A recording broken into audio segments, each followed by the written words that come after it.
नमस्कार, मैं हूं ऋषभ अग्रवाल और आप देख रहे हैं K24 न्यूज़। और हमारी चुनावी यात्रा पहुंच चुकी है डीडी हाट, जहां पे हमने जनता के मुद्दों से लेकर प्रत्याशियों के समीकरण तक की बात आपके सामने पहुंचाई। लेकिन चुनाव संपन्न कराने में प्रशासन का एक बहुत बड़ा रोल होता है, जिसको लेकर आज हम सवाल कर रहे हैं। हमारे साथ मौजूद हैं डीडी हाट की उप जिलाधिकारी श्रीमती खुशबू पांडे जी। मैम, सबसे पहले तो K24 न्यूज़ पे आपका बहुत बहुत स्वागत है। Thank you.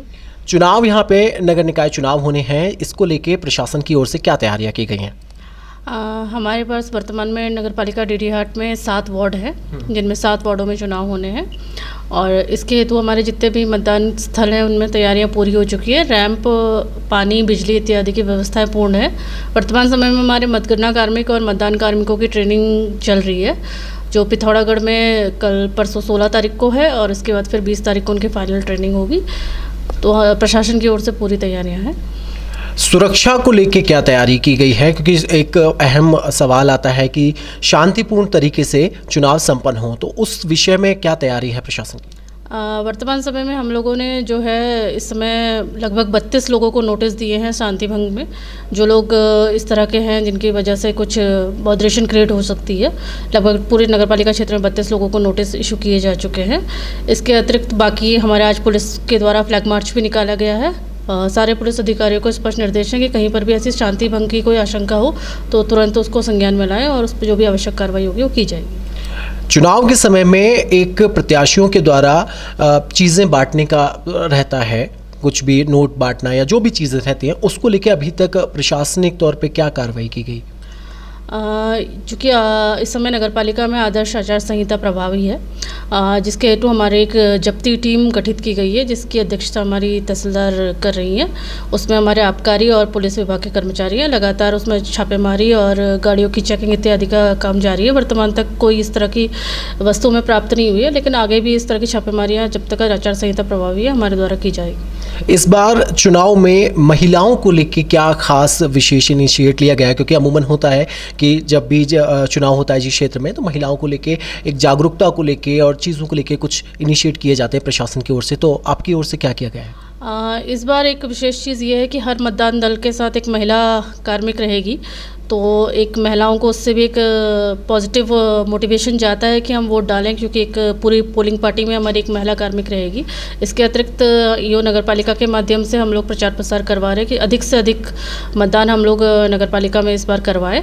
और विशेषकर महिला जो बूथ है, हमारे शिमला वार्ड है जो महिला आरक्षित है, वहाँ पर महिलाएँ खुद कैंडिडेट हैं, तो वहाँ से महिलाओं का अच्छा रुझान है कि वो इस बार महिलाओं के प्रति अच्छी वोटिंग यहाँ पर देखी जाएगी। जैसे कि यहाँ पे पहाड़ है और पहाड़ में सबसे बड़ी दिक्कत होती है आने जाने में, जो सीनियर सिटीजन्स हैं उनको लेके प्रशासन ने क्या तैयारी की है? चूँकि इस मतदान में घर घर वोटिंग का प्रावधान नहीं है, फिर भी हमने इसमें जिला सामान्य कल्याण अधिकारी हमारे नोडल हैं।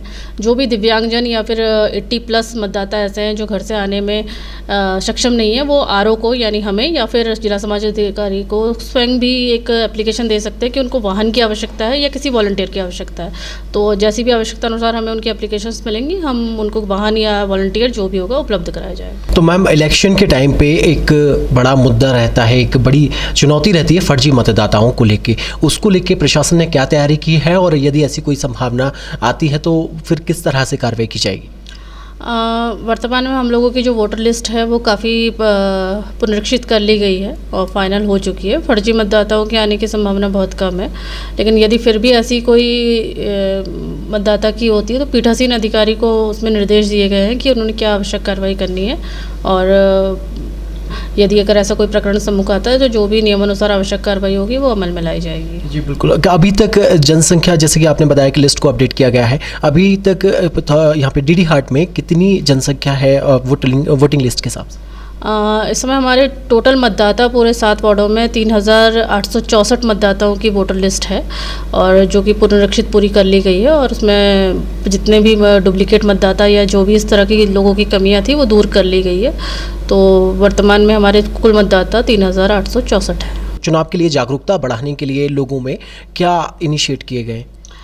इस बार स्वीप के माध्यम से जो विधानसभा चुनाव में हम लोगों ने किया था उसी को हम लोगों ने आगे बढ़ाया है, और नगर पालिका के माध्यम से और अन्य नुक्कड़ नाटकों के माध्यम से हम लोगों ने प्रयास किया है कि हम चुनाव के प्रति जागरूकता कराएं और हमारा वोटिंग प्रतिशत अच्छा रहे।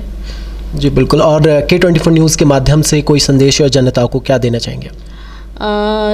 सभी सामान्य जनता को मेरा ये अनुरोध रहेगा कि मतदान दिवस के दिन अधिक से अधिक संख्या में आके वोट डालें और आपका वोट बहुत कीमती है। किसी भी प्रकार के लालच और लोभ में आके वोटिंग ना करें।